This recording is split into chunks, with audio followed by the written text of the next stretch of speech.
Hello friends, अनुपेश reason में आप लोग का स्वागत है। आज की वीडियो में हम लोग पढ़ेंगे भारत में हरित क्रांति यानी ग्रीन रेवोल्यूशन इन इंडिया। यह टॉपिक बहुत ही इंपॉर्टेंट है, इससे लगातार एग्जामों में प्रश्न आते रहे हैं, इसलिए इस वीडियो को शुरू से लास्ट तक ध्यान से ज़रूर देखिएगा। चलिए बिना देर कर शुरुआत करते हैं हम लोग। देखिए 1939 से 1945 तक द्वितीय विश्व युद्ध चला था, जिसके बाद पूरा विश्व खाद्यान्न संकट से जूझने लगा था। इसलिए वैश्विक स्तर पर अनाज और कृषि उत्पादन को बढ़ाने के लिए कई वैज्ञानिक शोध कार्यों में लगे हुए थे। इन्हीं में से एक वैज्ञानिक थे नॉर्मन ई बोरलाग।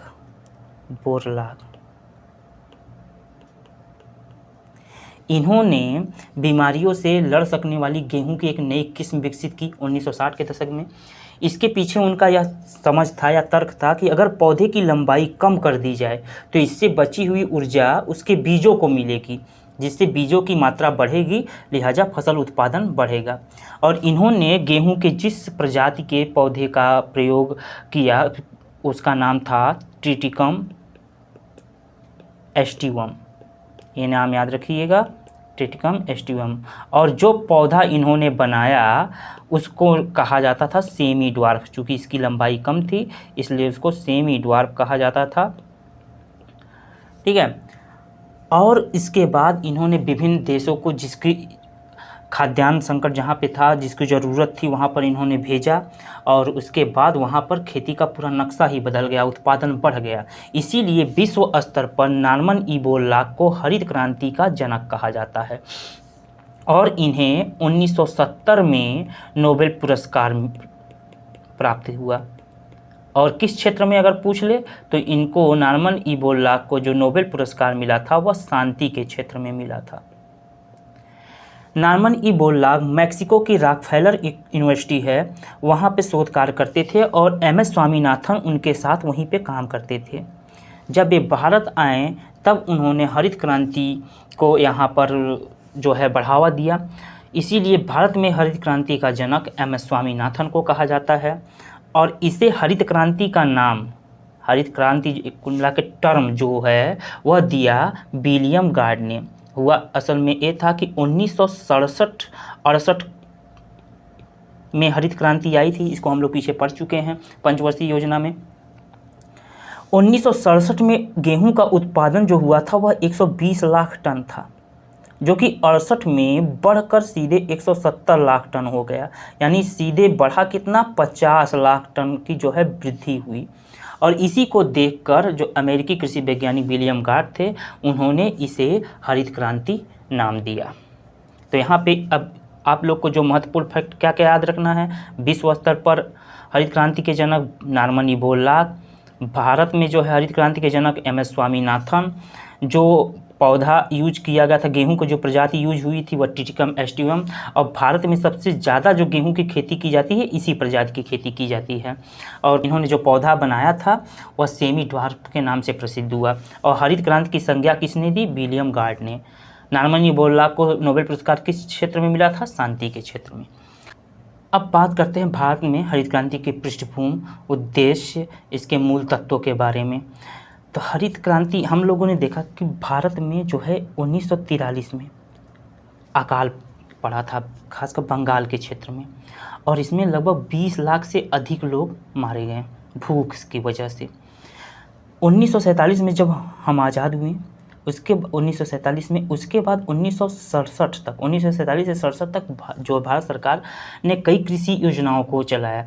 लेकिन भारत की जो आबादी बढ़ रही थी वह इतनी तेज़ी से बढ़ रही थी जितना तेज़ से उत्पादन नहीं बढ़ रहा था, इसलिए खाद्यान्न संकट जैसी स्थिति पैदा होने लगी।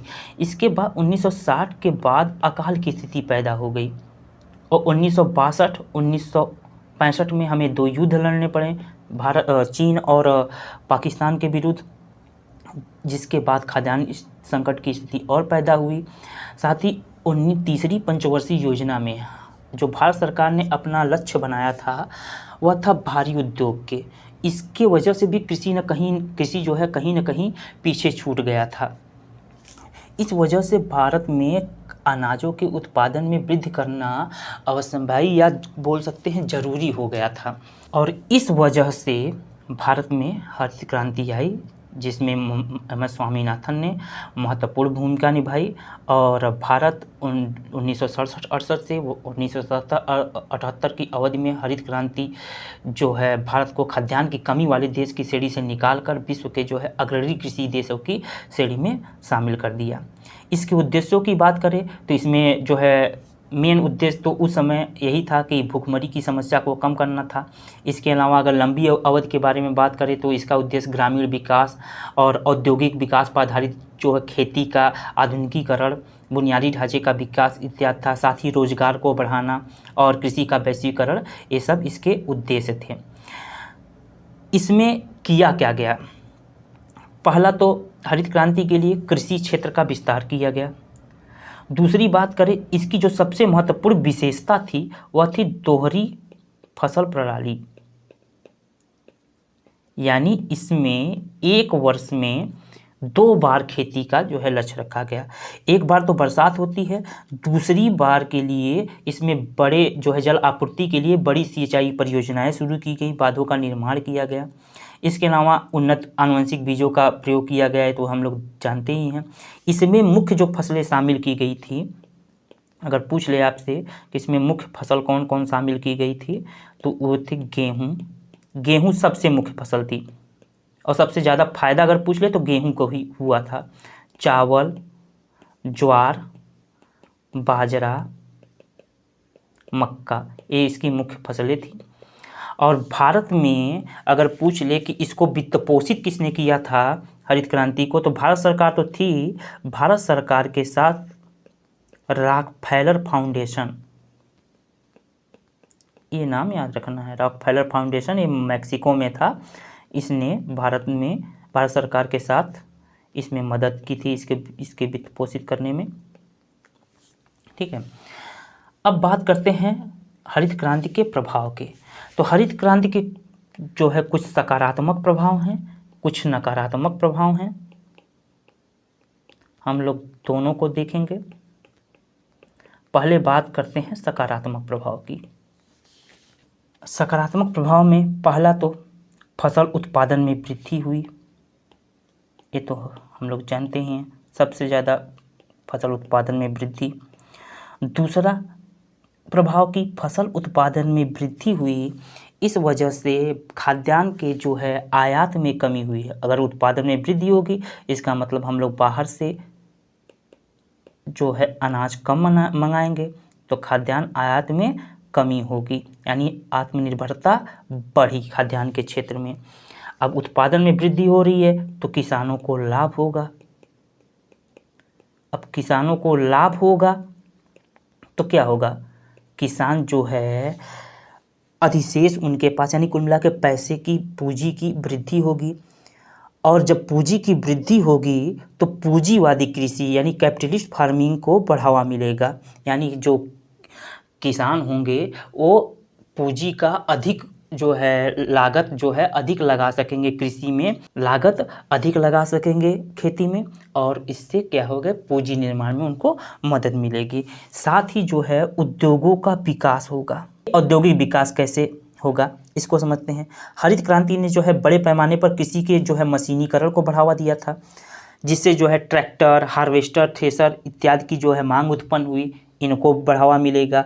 इसके अलावा इसमें बड़ी मात्रा में उर्वरक और कीटनाशक इत्यादि का प्रयोग किया गया था हरित क्रांति में, तो उन क्षेत्रों में भी उद्योगों का विकास हुआ।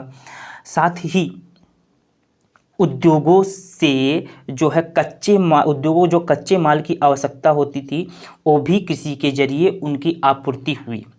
अब बात करें नेक्स्ट प्रभाव की। नेक्स्ट प्रभाव जो है कहीं ना कहीं रोजगार पैदा किया, क्योंकि इसमें मांग बढ़ा औद्योगिक क्षेत्रों में, तो कहीं ना कहीं श्रम जो है कृषि श्रमिकों को भी मांग बढ़ी और औद्योगिक श्रमिकों की भी मांग बढ़ी। अब इसके नकारात्मक प्रभाव को हम देखते हैं हरित क्रांति के। तो पहला जो इसका नकारात्मक प्रभाव देखेंगे तो हम लोगों ने देखा इसमें मुख्य फसलें कौन सी शामिल थी? गेहूँ, चावल, ज्वार, बाजरा। इसमें जो गैर खाद्य अनाज थे वो शामिल नहीं थे।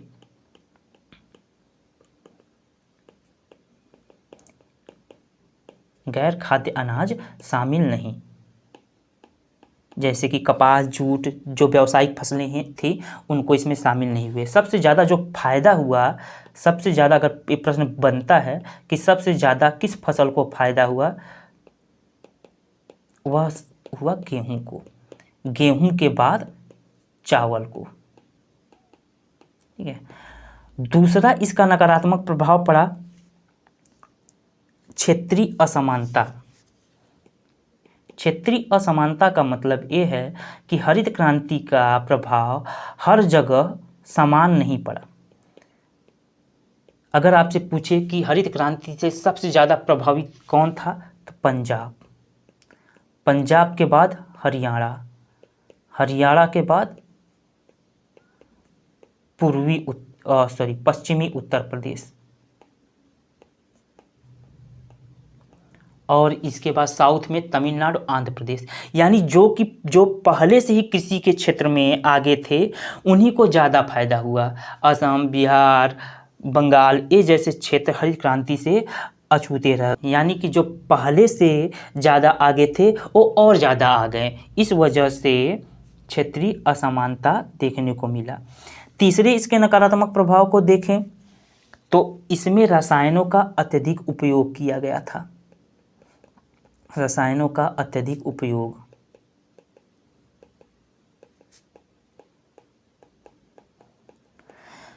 हरित क्रांति के परिणामस्वरूप जो है उन्नत सिंचाई परियोजनाओं और फसल किस्मों हेतु कीटनाशकों, सिंथेटिक नाइट्रोजन उर्वरकों का बड़े पैमाने पर प्रयोग हुआ। और सबसे बड़ी बात कि इसके प्रयोग को जो है किया तो गया ही, किसानों को इसके लिए जो है कोई शिक्षित करने का प्रयास भी नहीं किया गया। इस वजह से फसलों पे भी उल्टा प्रभाव पड़ा और लोगों को भी जो है रसायनों के अत्यधिक उपयोग से उनको भी उल्टा प्रभाव पड़ा, बीमारियां इत्यादि बढ़ी। इसके अलावा चौथा जो है भूमि, चूँकि ये जो फसलें थी इनको जो है पानी की अत्यधिक आवश्यकता थी। इस वजह से पानी की जो भूजल स्तर है उसमें गिरावट की गई। पंजाब आज भी भूजल स्तर, निम्न भूजल स्तर वाले राज्यों में अग्रणी है। और मृदा पर भी प्रतिकूल प्रभाव पड़ा। अत्यधिक जो है उर्वरकों के प्रयोग से मृदा पर भी प्रतिकूल प्रभाव पड़ा, उनमें क्षारकता आई इत्यादि।